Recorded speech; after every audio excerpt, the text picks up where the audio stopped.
बच्चों, उम्मीद करता हूँ आप सब खैरियत से होंगे। Welcome to my YouTube channel chemistry वाला। तो प्रीवियस लेक्चर में हमने जनरल गैस इक्वेशन से रिलेटेड जो हमारी बुक में एग्जांपल्स थी, न्यूमेरिकल्स थे, उनको सॉल्व किया।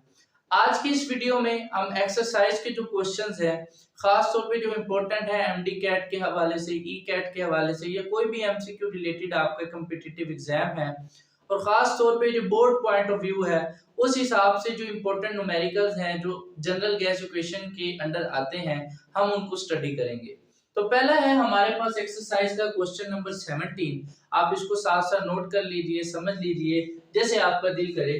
तो कहता है जी कि what are the densities in kilogram per metre cube of the following gases at STP, के स्टैंडर्ड टेम्परेचर और प्रेशर पर इन गैसेस यानी मीथेन, ऑक्सीजन और हाइड्रोजन की डेंसिटीज फाइंड करो, किसमें? किलोग्राम पर मीटर क्यूब में। ठीक है, और आगे वो कहता है कि इनका जो मॉलिक्यूलर मास है वो किसमें है? किलोग्राम पर मोल में। और स्टैंडर्ड टेम्परेचर और प्रेशर आपको पता है 1 atm होता है, और 1 atm is equal to 10, 13, 25 newton पर मीटर स्क्वायर। टेम्परेचर होता है 0 डिग्री सेल्सियस, तो उसको केल्विन में कन्वर्ट करें तो हमारे पास क्या आ जाता है? 273 केल्विन। ठीक है जी, अब हम स्टार्ट करते हैं। पहला है जी, पहली गैस है हमारे पास मीथेन। तो जनाबे वाला सबसे पहले हम इसकी बात करते हैं प्रेशर। प्रेशर हमें उसने कितना दिया है? 101325 न्यूटन पर मीटर स्क्वायर। उसके बाद टेम्परेचर हमें दिया है उसने 273 केल्विन। उसके बाद हमें जनाबे वाला वो कहता है कि इसका जो मॉलिक्यूलर मास है वो किसमें है? किलोग्राम पर मोल में। ठीक है, अब मेरे पास जो मॉलिक्यूलर मास है CH4 का, जरा इसको फाइंड करें तो कार्बन का होता है 12 जमा, ये है CH4 का फार्मूला। ठीक है, कार्बन का 12 आ गया, हाइड्रोजन का 1 होता है, 4 हाइड्रोजन है तो इसे मैंने 4 से मल्टीप्लाई कर दिया। अब तो मेरे पास इसका मॉलिक्यूलर मास जो आएगा वो आएगा 16 ग्राम पर मोल। ठीक है, मैंने इसको किस में कन्वर्ट करना है? किलोग्राम पर मोल में। अब आप जानते हो कि 1 किलोग्राम में 1000 ग्राम होते हैं। ठीक है, यानी अगर आपने किलोग्राम को ग्राम में कन्वर्ट करना है तो आप 1000 से मल्टीप्लाई करोगे। अगर ग्राम को किलोग्राम में कन्वर्ट करना है तो आप 1000 पर डिवाइड करोगे। तो मेरे पास 16 ग्राम है, इसको मैंने किलोग्राम में कन्वर्ट करना है तो मैं 16 डिवाइडेड बाय 1000 कर दूंगा। अब ये जो पॉइंट है वो 1 2 3 इनसे इधर आ जाएगा तो मेरे पास आएगा 0.016 किलोग्राम पर मोल। ये मेरे पास क्या आ गया? इसका मॉलिक्यूलर मास इन किलोग्राम पर मोल। चौथी चीज हमारे पास रह गई है आर की वैल्यू। तो आर की वैल्यू के लिए प्यारे बच्चों हमने आइडियल गैस कांस्टेंट के टॉपिक में भी पढ़ा था। जब हम आर की वैल्यू को एसआई यूनिट्स में निकालते हैं तो एसआई यूनिट्स में प्रेशर का जो यूनिट है वो क्या होता है? न्यूटन पर मीटर स्क्वायर। टेम्परेचर का यूनिट होता है केल्विन। ठीक है, नंबर ऑफ मोल्स का यूनिट क्या होता है? मोल। और उसके बाद हमारे पास जो वॉल्यूम का यूनिट होता है वो क्या होता है? Metre cube. जब आप एसआई यूनिट्स में जब आर की वैल्यू निकालते हो तो वो आती है हमारे पास 8.314, ठीक है, न्यूटन मीटर पर मोल और पर केल्विन। अब हमारे पास चारों चीजें आ गई हैं जनाबे वाला, हम सिंपल फार्मूला लगाएंगे, फार्मूले में इन वैल्यूज को पुट करेंगे, हमारे पास आंसर आ जाएगा। तो डेंसिटी का फार्मूला आप जानते हो क्या है? Pm over RT। ठीक है जी, प्रेशर कितना है आपके पास? 10 13 25 न्यूटन पर metre square multiply by molecular mass कितना है आपके पास? ये 0.016 किलोग्राम पर मोल। ठीक है, डिवाइडेड बाय आपके पास आर की वैल्यू कितनी है जनाब वाला? ये है जी 8.314 Newton metre per mole per kelvin multiply by temperature कितना है आपके पास? 273 केल्विन। 273 केल्विन। ठीक है जी, अब प्यारे बच्चों जरा देखो, इस न्यूटन से न्यूटन मर गया, पर मोल से पर मोल मर गया, पर केल्विन से ये केल्विन मर गया, तो पीछे हमारे पास क्या बचेगा? ये बचेगा जी 10 13 25 multiply by 0.016 divided by 8.314 multiply by 273। और यूनिट क्या आएंगे हमारे पास? एक तो ये किलोग्राम बच गया और पर मीटर स्क्वायर है, डिवाइडेड बाय मेरे पास क्या है? ये मीटर। क्लियर है जी। अब इन वैल्यूज को मल्टीप्लाई करके आंसर हमारे पास आ जाएगा। लो जी मल्टीप्लाई कर लेते हैं। 101,325 मल्टीप्लाई बाय 0.016। ठीक है, इसको जब मल्टीप्लाई करता हूं तो मेरे पास जो आंसर है वो आता है जी 1621.2 divided by 8.314 multiply by 273। 8.314 multiply by 273 मेरे पास आंसर आया जी 2269.7 किलोग्राम। ये ऊपर जाएगा तो क्या हो जाएगा मीटर क्यूब पर मीटर क्यूब। ठीक है जी, इसको डिवाइड कर लेते हैं। 1621.2 डिवाइडेड बाय 2269.7 मेरे पास आंसर आ गया जी 0.714 किलोग्राम पर मीटर क्यूब। तो इस तरीके से प्यारे बच्चों आप निकालोगे density of methane in kilogram per metre cube. तो एक क्वेश्चन हमारे पास हल हो गया। नेक्स्ट हमने ऑक्सीजन और हाइड्रोजन की डेंसिटी को फाइंड करना है।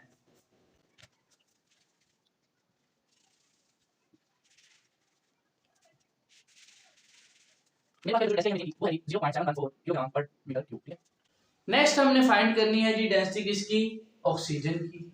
डेंसिटी ऑफ ऑक्सीजन, प्रेशर यही है, टेम्परेचर यही है, मॉलिक्यूलर मास होता है 32 ग्राम पर मोल। ठीक है, तो 32 को डिवाइड कर दो 1000 पे तो आ गया 0.032 किलोग्राम पर मोल। आर की वैल्यू आ गई। अब जस्ट आपने क्या करना है, इन वैल्यूज को यहाँ पुट कर देना है। ठीक है, प्रेशर कितना है 10, 13, 25 न्यूटन पर metre square multiply by molecular mass कितना है 0.032 किलोग्राम पर मोल डिवाइडेड बाय आर क्या है 8.314 न्यूटन मीटर पर मोल और पर केल्विन मल्टीप्लाई बाय टेम्परेचर कितना है हमारे पास 273 केल्विन। ठीक है, ये वैल्यूज को पुट कर लिया प्यारे बच्चों। नेक्स्ट क्या करते हैं जी, हम इसको डिवाइड कर लेते हैं। ये न्यूटन से न्यूटन कट गया, पर मोल से पर मोल मर गया, पर केल्विन से केल्विन मर गया। पीछे क्या बचेगा 101,325 multiply by 0.032 divided by 8.314 multiply by 273 और यूनिट क्या आएगा, ये ऊपर किलोग्राम और ये मीटर पर मीटर क्यूब। ठीक है, ये जो m है ये हमारे पास ऊपर जाके -3 हो जाएगा। अब हमने जस्ट इनको मल्टीप्लाई करके डिवाइड करेंगे, हमारे पास डेंसिटी ऑफ ऑक्सीजन आ जाएगी।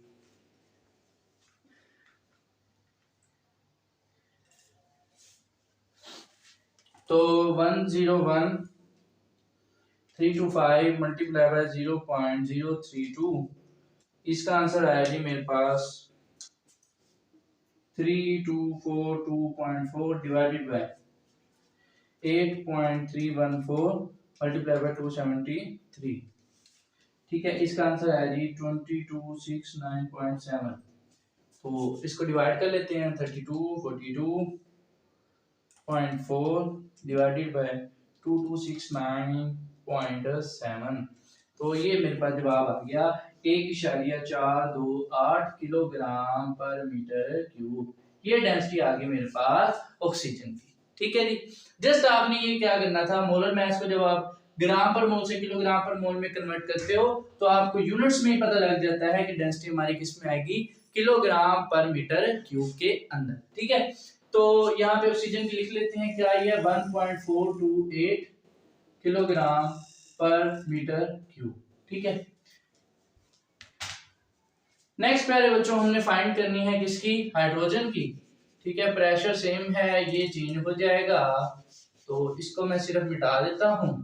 उसके बाद ये सब कुछ सेम है और ये सारी वैल्यूज क्या होंगी चेंज। लो जी, अब प्यारे बच्चों हमने किसका मालूम करना है, हाइड्रोजन का। ठीक है, हाइड्रोजन का जो मॉलिक्यूलर मास होता है वो होता है 2 ग्राम पर मोल। इसको किस में कन्वर्ट करना है, किलोग्राम पर मोल में। तो 2 डिवाइडेड बाय 1000 हो गया तो 0.002 किलोग्राम पर मोल, ये आ गया इसका मॉलिक्यूलर मास। अब जस्ट सीधे फार्मूले में ये वैल्यूज को पुट कर दो। प्रेशर कितना है 101,325 न्यूटन पर metre square multiply by molecular mass कितना है 0.002 किलोग्राम पर मोल डिवाइडेड बाय आर क्या है 8.314 Newton metre per mole per kelvin divided by 2 multiply by 273 kelvin. ठीक हो गया। अब जनाबे वाला न्यूटन मर गया, पर मोल से पर मोल मर गया, पर केल्विन से केल्विन मर गया। पीछे क्या है 101,325 multiply by 0.002 divided by 8.314 multiply by 273 और यूनिट क्या आएगा किलोग्राम पर मीटर क्यूब। प्यारे बच्चों इसको मल्टीप्लाई करके डिवाइड करते हैं तो हमारे पास आ जाएगी डेंसिटी ऑफ हाइड्रोजन। ठीक है, तो 101,325 मल्टीप्लाई बाय 0.002।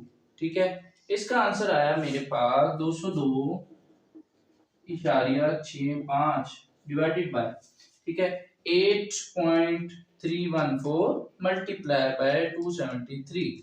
ठीक है, आंसर आया 2269.7।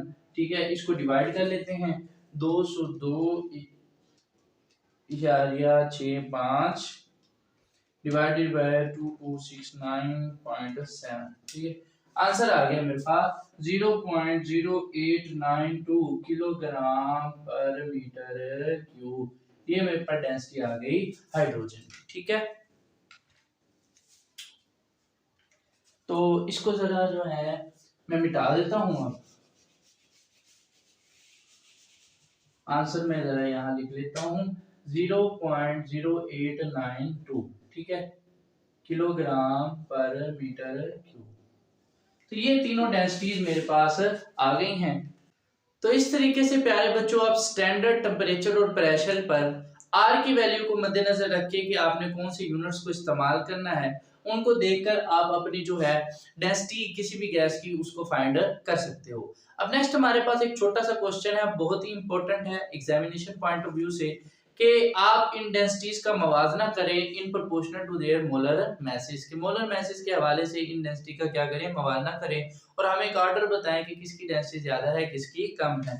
ठीक है, क्वेश्चन क्या है हमारे पास, compare the densities of gases in proportional to their molecular masses। ठीक है, तो बताओ जी। तो प्यारे बच्चों सिंपल सी बात है, देखना जरा हमारे पास डेंसिटी का फार्मूला क्या है Pm/Rp। ठीक है, अब R की वैल्यू तो तीनों की डेंसिटी फाइंड करते वक्त कांस्टेंट थी, प्रेशर की वैल्यू भी तीनों में सेम थी, टेम्परेचर की वैल्यू भी तीनों में सेम थी। यानी अगर मैं इन तीनों चीजों को कांस्टेंट कर देता हूं तो मेरे पास डेंसिटी और मॉलिक्यूलर मास में क्या रिलेशन आ रहा है, डायरेक्ट। इसका मतलब ये है कि जैसे जैसे मॉलिक्यूलर मास गैस का बढ़ता है उसकी डेंसिटी भी बढ़ती है, मॉलिक्यूलर मास कम होता है तो डेंसिटी भी कम होती है। यानी इन तीनों गैसेस में जिसका मोलर मास ज्यादा या मॉलिक्यूलर मास ज्यादा उसकी डेंसिटी भी ज्यादा, जिसका मॉलिक्यूलर मास कम उसकी डेंसिटी भी कम। तो अगर मैं मॉलिक्यूलर मासेस का ऑर्डर बनाऊं, ऑर्डर ऑफ